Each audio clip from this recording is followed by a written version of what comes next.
প্রধান উপদেষ্টা ডক্টর মোহাম্মদ ইউনূসের সঙ্গে বৈঠক করেছেন বিভিন্ন সম্প্রদায়ের ধর্মীয় নেতারা। এ সময় দেশের স্বার্থে সবাই মিলেমিশে থাকার প্রতিশ্রুতি ব্যক্ত করেছেন তারা। বৃহস্পতিবার রাজধানীর ফরেস্ট সার্ভিস একাডেমিতে এই বৈঠক অনুষ্ঠিত হয়। বৈঠক শেষের আলোচ্য বিষয় নিয়ে সাংবাদিকদের সঙ্গে কথা বলেন ধর্মীয় নেতারা। হেফাজতে ইসলামের সিনিয়র যুগ্ম মহাসচিব জুনায়েদ আল হাবিব বলেন, আইনজীবী হত্যার পর খোলা পানিতে মাছ শিকার করে পরাজিত শক্তি দেশে ঢুকতে চাইছে, এর বিরুদ্ধে আমরা সবাই ঐক্যবদ্ধ থাকব।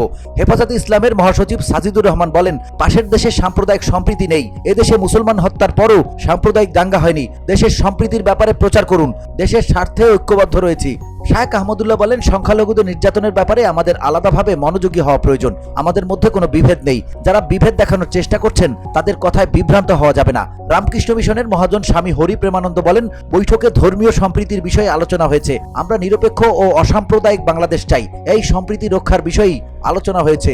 রমনা হরিচাঁদ মন্দিরের সহ সম্পাদক অবিনাশ মিত্র বলেন, বাইরে থেকে বিভেদ ছড়ানো হচ্ছে, বাইরের রাষ্ট্র যাতে হিন্দুদের উপর চড়াও না হয়, সংখ্যালঘু নির্যাতনের বিচার হলে ষড়যন্ত্রকারীরা তাদের স্বার্থ হাসিল করতে পারবে না। প্রধান উপদেষ্টা সবার কথাই শুনেছেন, সেই অনুযায়ী তিনি কাজ করবেন বলেও আশাবাদ ব্যক্ত করেন তিনি। ফাদার আলবার্ট রোজারিও বলেন, এই মুহূর্তে দেশ কঠিন সময়ের মধ্য দিয়ে যাচ্ছে, তাই আমাদের ঐক্যবদ্ধ থাকতে হবে। ইস্কনের ব্যাপারে হিন্দু ভাইদের মনে ক্ষোভ রয়েছে, সেই ক্ষোভ নিরসনে কাজ করতে প্রধান উপদেষ্টাকে বলেছি। এই সময় চিন্ময় কৃষ্ণ প্রভুর জামিনের ব্যবস্থা করার দাবিও জানান তিনি।